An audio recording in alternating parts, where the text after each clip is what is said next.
ready.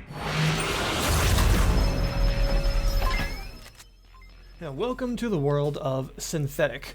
Synthetik is a game that's been out for a little while, but just recently got a very, very large sort of expansion-style DLC by the name of Legion Rising, and it was at this point that I decided to check it out. I've heard a lot of good things about it, since its release, but I never actually played it myself until this expansion came out, and, well, I'm glad that I took a look at it.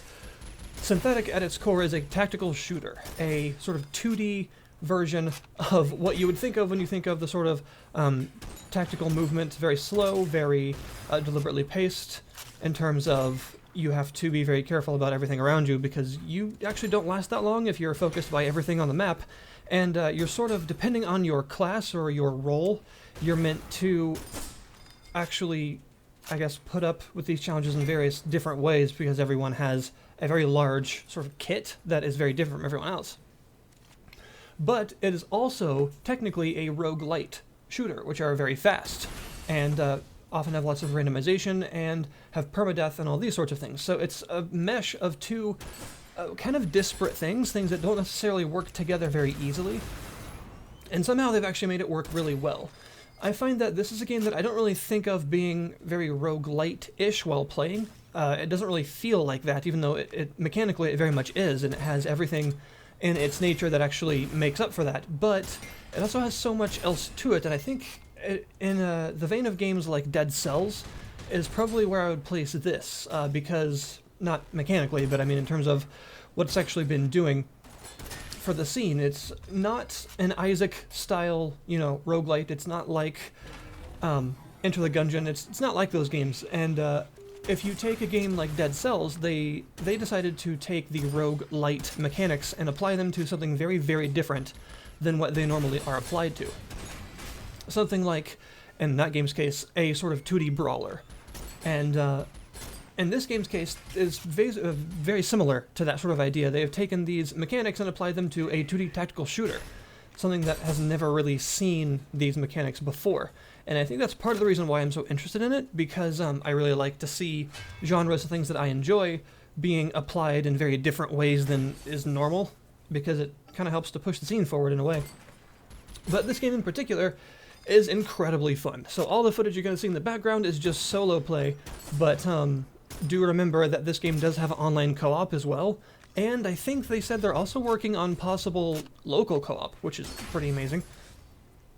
And overall, this game is really a blend of old school and new school ideas in a way that works very, very well. First off, you might be able to see in the background that all of the kill and weapon feedback is extremely satisfying. You have this huge impacts, you got screen shake and these big red X's that appear over each enemy and things like that. The actual feedback that the game gives you is really, really just top-notch. It feels great to play because of how well that it shows that you're doing, if that makes sense. Every time you do some sort of big, well-planned-out attack, it pays off both in terms of letting you progress better and in terms of sort of audio-visually just being really satisfying.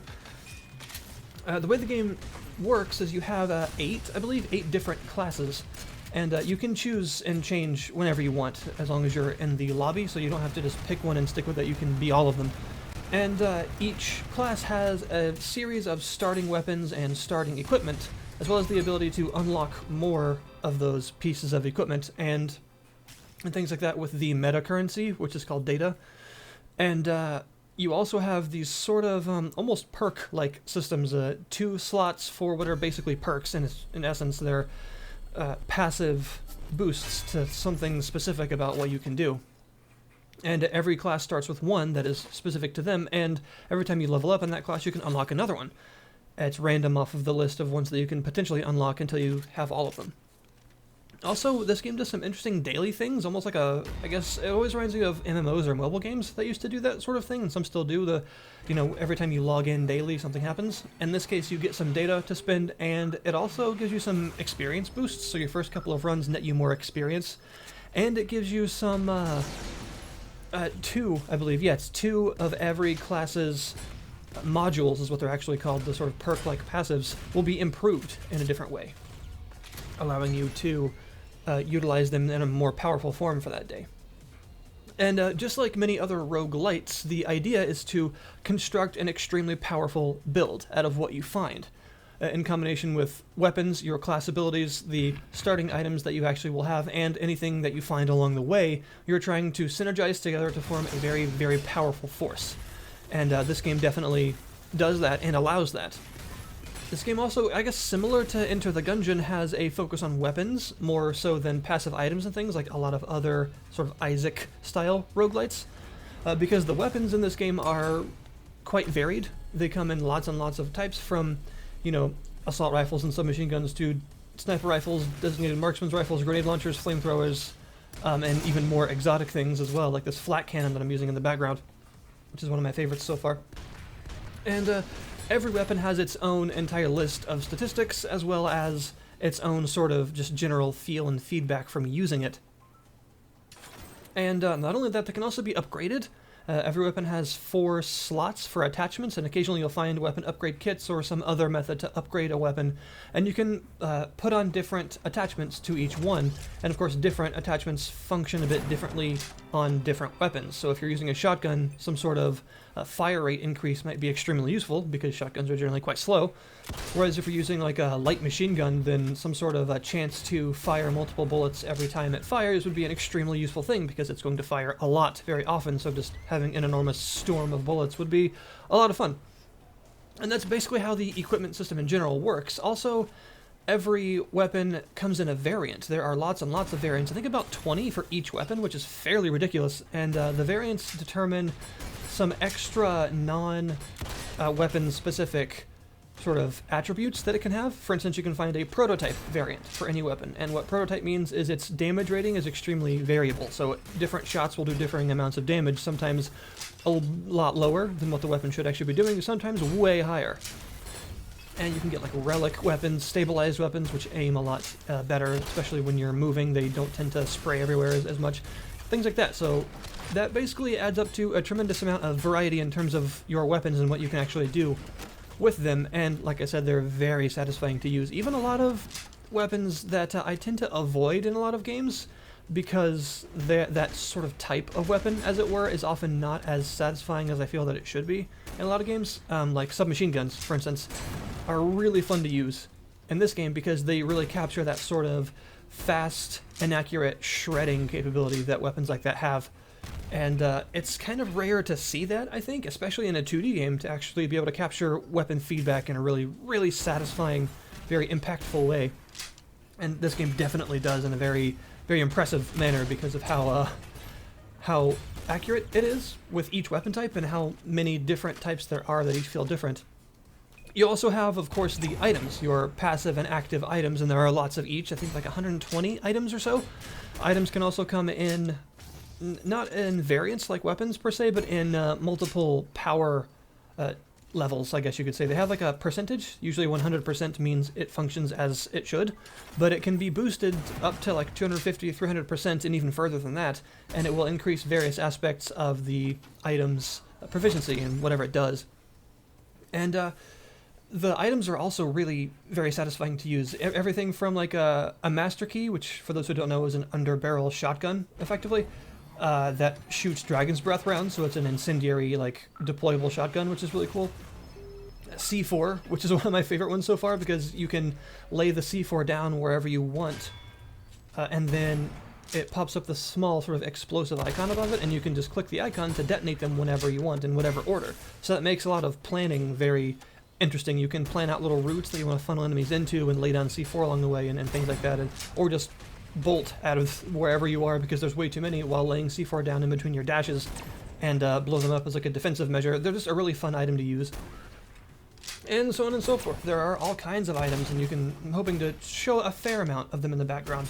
Like right now I have some pretty crazy ones, like the chance to fire a storm of missiles, as well as these homing darts. And every 6th shot, I believe it is, doing like super increased damage with a single shotgun that is a reference to the Terminator movies, that you have to reload, of course, after every single shot, but it does just ridiculous damage, and it has a very, very small chance to do like 500% damage every time you use it. So It's a really fun little kit that I made myself for this run. This is actually the farthest I've ever gone in a run with this particular one, all the way past the 3rd boss.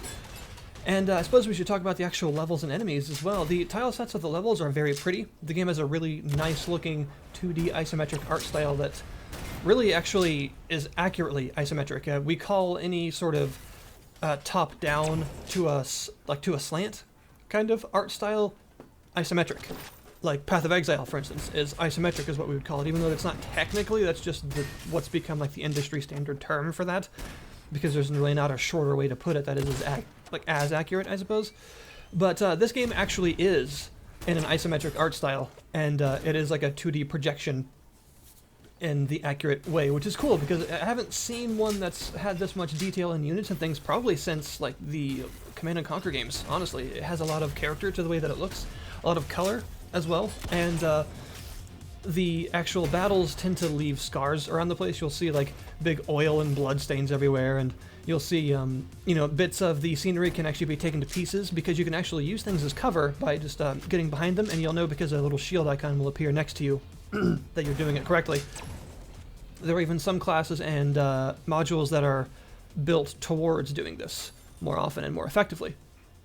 But cover can actually be shot apart. So on the earlier levels, you may have seen little concrete barriers and things. You can hide behind those, but they'll actually be taken to pieces as the battle progresses, or if someone deploys explosives, some kind just blown apart entirely. There are lots and lots of enemies in this game. It almost feels a little bit overwhelming at first, just because of the sheer number of them that there are. Like, people that play a lot of these games are used to the idea that a very specific sort of cadre of enemies will be appearing on very specific floors. This game is a little more, I would say, lenient with its spawning. It doesn't spawn like incredibly difficult, crazy things right up front, but there are so many enemy types in the game that appear in so many places that it kind of makes the overall levels, I would say, a bit more exciting, because there's a lot to look out for. You never know exactly what's going to happen. You could, on the very first floor, just come across average shotgunners and machine gun soldiers, or you could come across a mix of those with like mortar emplacements, shielding drones, and these flyers that can stun you and take out your shield really easily. There's just a lot to look out for and worry about, which makes the whole, you know, tactical decision-making thing really interesting. And I think that's probably the best way to combine the whole tactical shooter aspect with a rogue-lite, is to use the random generation not as a sort of crutch to make levels look better, but as a way to actually improve the whole being tactical and not knowing exactly what you're up against, so be afraid and move well kind of idea, like you did in the old XCOM games, basically. It's that sort of feeling. And I would say that it's very rare to come across a game that can do both the slower-paced tactical shooter idea and the fast-paced roguelite, like constant action idea, and actually pull them both off in a sort of enmeshed way that actually doesn't feel like it's contradicting itself all the time, and this game actually does do that. The bosses are also a bit of a highlight. Some of them I'm not super a fan of, we'll say. I'm not like extremely keen on, just because I think they either last a bit too long or are a bit too dependent on you having specific builds by that point, instead of just whatever you can come across and try and make it work. But that's only in a fairly minor way. I haven't found any bosses so far that are just absolutely obscene and need like a really specific strategy to beat, or else you're never going to. That doesn't seem to be the case. It's just that some of them have a very variable difficulty, which is kind of common for this genre, where, you know, boss might be super easy the first time you encounter it, and then the second time it's like really hard, and it all is dependent on what you found up to that point. This game doesn't shake off that problem that the genre has, but I will say the bosses are at least interesting, you know, and different and fun to fight. Like that big storm of blobs was pretty enjoyable. It's just a very fast-paced, constant fight kind of idea. And then some are also a little bit different, like instead of a boss, it'll be replaced with a server that you have to hack, and you're just constantly barraged by increasing waves of soldiers and vehicles and things. And that makes for a very different fight, as well as other things like, say, a jet. You can indeed fight a jet, and it's kind of hard. But there's a lot here. The game is definitely a lot of fun, though, and I will absolutely keep playing it. It's available right now on Steam for $20, and they say they have something interesting in store for December, so we'll see what they're actually talking about when that comes out. Maybe another fairly large update with some new content. We'll see. But yeah, that's Synthetik. 20 bucks is a very good price for what you have on offer here, especially if you've got other people that want to play it with you, because this game in co-op is definitely a joy. Even as much as it already is in single player, there's just so much to do here. And that's that. A very interesting looking game, and a very nice sort of push forward for the rogue-lite genre into untested waters in a very positive way, I feel, with what's come out of it. Thank you very, very much for watching, and if you have any questions or want to see more, please do say so in the comments below this video. And of course, like I said, the link is in the description as well to the Steam page if you want to check it out yourself. By the way, all the updates and things that I said, like the Legion Rising expansion, that's all free. So the $20 includes everything, just the base game, it gets everything on its own. So there we go. And yeah, I suppose that's it. I'll see you guys next time.